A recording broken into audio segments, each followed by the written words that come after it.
Good morning sir. बैठिए बैठिए please. Thank you. क्या बात है मैडम, तो आप वो मीना कुमारी हैं जो मेरी फिल्म में हीरोइन बनने आई हैं। जी सर। क्या बात है, मतलब आपको देख के मेरे नज़र को खुशी और हृदय को बहुत संतोष हुआ। देखिए, मैं जिस फिगर की तलाश कर रहा था वो फिगर आज अपने आप मेरे प्रोडक्शन हाउस में आ गई। Thank you sir, thank you so much.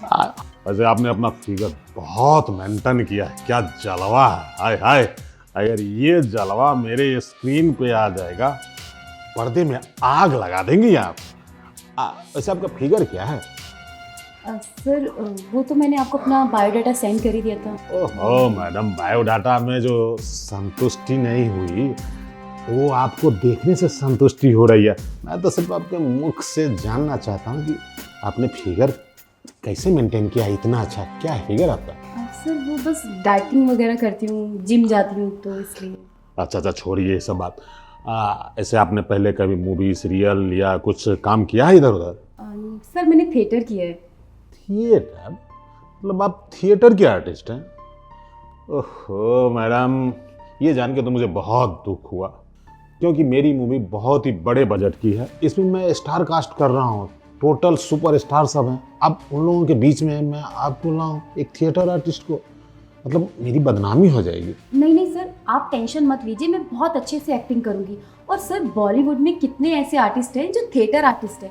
आप बस एक बार मुझ पर ट्रस्ट कीजिए, आपको मैं निराश नहीं करूँगी। देखिए, ये जो आपने निराशा वाली बात बोली है ना, बस इसका ध्यान रखिए।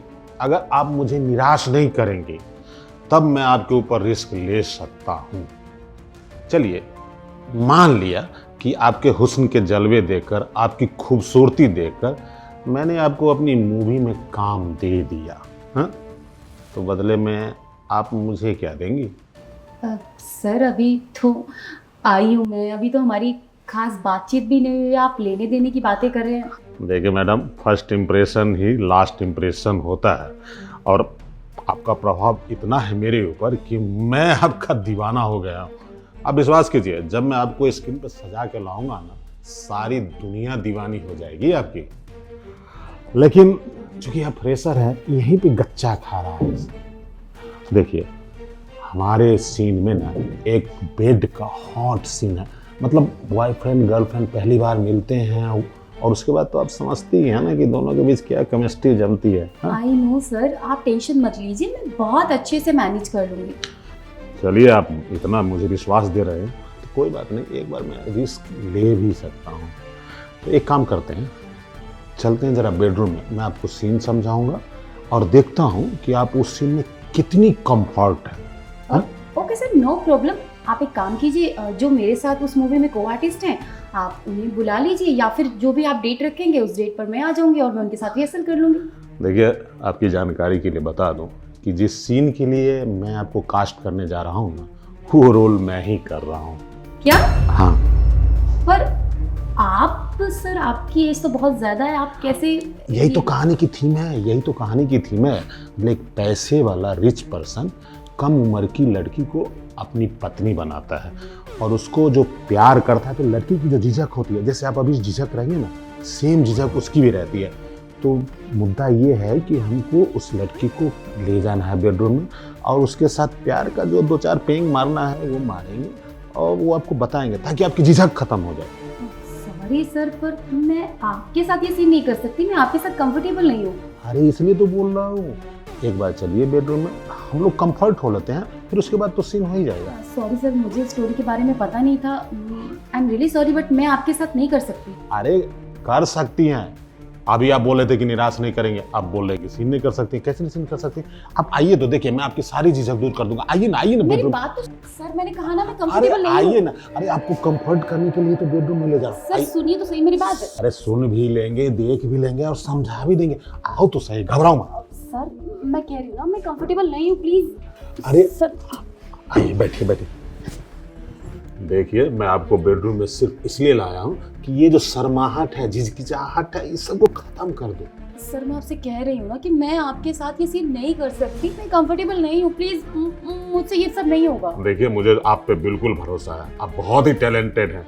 आपको सिर्फ एक मौका मिलना चाहिए, मौका मिलने के बाद आप तो आग लगा देंगे अपनी एक्टिंग में। सर मुझे कोई हीरोइन नहीं बनना, मैं जा रही हूँ। अरे कैसे जा रही हो? देखो, कहानी का थीम ही यही है, ठीक तुम्हारी ही तरह वो हीरोइन भी ऐसे ही शर्माती है, लेकिन उसके शर्म को, उसकी लाज हया को खत्म करने के लिए वो हीरो बेडरूम में लेके आता है।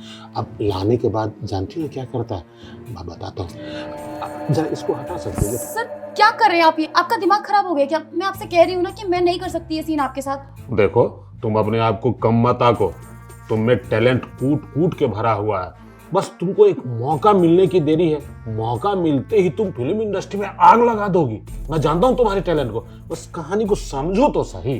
देखो, तुम मेरे बेडरूम तक आ गई हो तो मुझे पक्का विश्वास है कि तुम ये रोल बहुत अच्छे तरीके से कर सकती हो।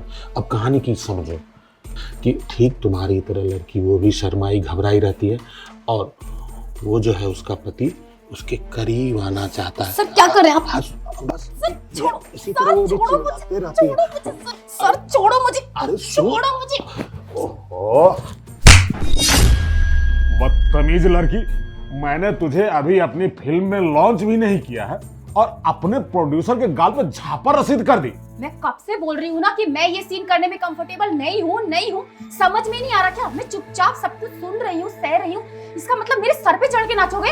अरे तेरे सर पे नहीं, तेरे ऊपर चढ़ के नाचना चाहता हूँ, लेकिन समझ में बात तेरी नहीं आ रही है। हीरोइन कैसे बनेगी? कैसे हीरोइन बनेगी जब तू अपने प्रोड्यूसर को सहयोग नहीं करेगी, सीन नहीं समझेगी, तो कैमरा पे क्या खेलेगी? इसलिए तो तुम्हारे साथ ये खेल खेलना चाहता हूँ, ताकि तू इस खेल में एक्सपर्ट हो जाए, तुझे कोई झिझक ना रहे। और बदतमीजी पे बदतमीजी की जा रही है। नहीं करना मुझे कोई सीन, और ना ही तुम्हारी मूवी में काम करना है, समझे? अच्छा, नहीं करना है, कोई बात नहीं। अरे तुम्हारी जैसी सैकड़ों लड़कियां लाइन में लगी हुई है काम करने के लिए, तुम्हें नहीं काम करना है ना, तो तुम्हें आजाद कर देता हूँ, लेकिन ऐसे नहीं जाने दूंगा। हैं? अब तू मेरे बेडरूम में आ गई है, तुमको देख के मेरे अंदर का ज्वाला धधक गया है। जब तक वो शांत नहीं करूंगा तुम्हें जाने थोड़ी दूंगा। कोई बात नहीं बेबी, मत बनो मेरी फिल्म में हीरोइन, बस 2 घंटा के लिए मेरी रानी बन जाओ। क्या कर रही है? छोड़ो मुझे, छोड़ो कैसे दूं? हाँ, चलो आप बेड पे। छोड़ो मुझे।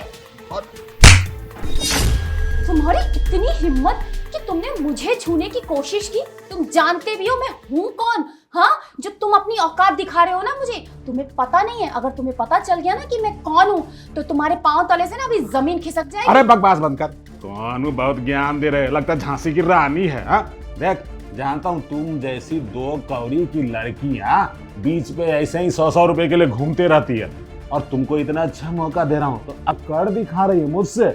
अरे मैं तेरी लाइफ बना देता, लेकिन अब तूने अपना भविष्य अंधकार में कर लिया है। मैं नाराज हो गया ना, तुझे इंडस्ट्री में कोई काम नहीं देगा, समझी? अच्छा, तू है कौन? एक छोटा सा मामूली सा प्रोड्यूसर है तू, समझा? और मैं कौन हूँ पता है तुझे? बताऊं अपनी असलियत की मैं हूँ कौन?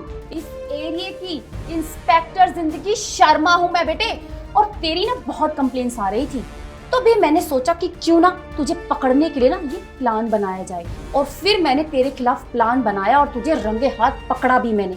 तुझे क्या लग रहा है कि यहाँ पर जो कुछ भी हो रहा है ना, वो सब कुछ रिकॉर्ड हो रहा है? सारी खबर सीधा मेरे हेडक्वार्टर में जा रही है। बेटा तू तो अब लंबा गया, तुझे कोई नहीं बचा सकता। मैडम जी, जरा ठंडे दिमाग से सोचिए। देखिए, मैं एक इज्जतदार प्रोड्यूसर हूँ, समाज में, फिल्म इंडस्ट्री में मेरी इज्जत है। अगर आप इस तरह मेरा इज्जत उछालेंगे तो मैं तो काम धंधा भी नहीं कर पाऊंगा और शर्म के मारे मर जाऊंगा।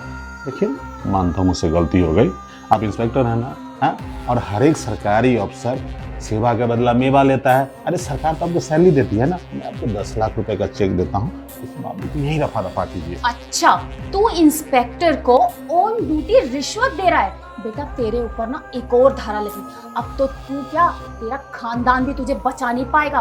तेरी जमानत तो मैं होने नहीं दूंगी, समझा? मैडम, गुस्सा से क्या फायदा है, किसको फायदा है? हाँ देखिए, आपको 10 लाख रुपया दे रहा हूँ ना, साल भर की सैलरी होगी, एक झटके में आपको मिल रहा है। मामले को यही रफा दफा कीजिए, और आपको विश्वास दिलाता हूँ कि आज के बाद कभी भी किसी लड़की के साथ मैं फिजिकल होने की कोशिश नहीं करूंगा और उसकी एक्टिंग को देख के ही अपनी फिल्म में काम दूंगा। एक बार भरोसा अबे चुप कर, बहुत बकवास सुन ली तेरी मैंने, ठीक है? तू कितना गिरा हुआ इंसान है, मुझे शर्म नहीं आती ऐसी हरकतें करते हुए। अरे बेचारी मासूम भोली भाली लड़कियां या तो मजबूरी में हीरोइन बनती हैं या फिर अपने सपनों को पूरा करने के लिए बनती हैं, लेकिन तुम जैसे कमीने लोग ना उनका फायदा उठाते हो। कम एज की होती हैं, दिन दुनिया इतनी देखी नहीं होती, किसी चीज की नॉलेज होती नहीं है, तुम जैसे लोगों की बातों में आ जाती हैं और अपना पूरा फ्यूचर खराब कर लेती हैं। तुम लोग उनका इस्तेमाल करते हो और फिर उन्हें यूज करके छोड़ देते हो। वो बेचारी ना घर की रहती है ना घाट की, ना उन्हें कहीं काम मिलता है ना वो लाइफ में कुछ कर पाती है। लेकिन तुम जैसे इंसान को सुधारने के लिए ना अब इस एरिया में मैं आ गई हूँ, तो तुझे तो कोई नहीं बचा सकता, समझा? मैडम मेरी रिक्वेस्ट है, इस मामले को यहीं रफा दफा कीजिए ना। देखिए हर एक आदमी को जहाँ मौका मिलता है चौका मारने की कोशिश करता है। मैं भी गलती से आपके ऊपर उस तरह का प्रयत्न कर दिया, लेकिन मेरी हृदय की इच्छा ऐसी नहीं थी। बस कर, बहुत बकवास सुनी तेरी, टाइम नहीं है इतना मेरे पास। चल, अब तू ना पूरे जीवन जेल में चक्की पीसेगा, समझा? नहीं अरे चल इंस्पेक्टर मैडम, नहीं इंस्पेक्टर मैडम।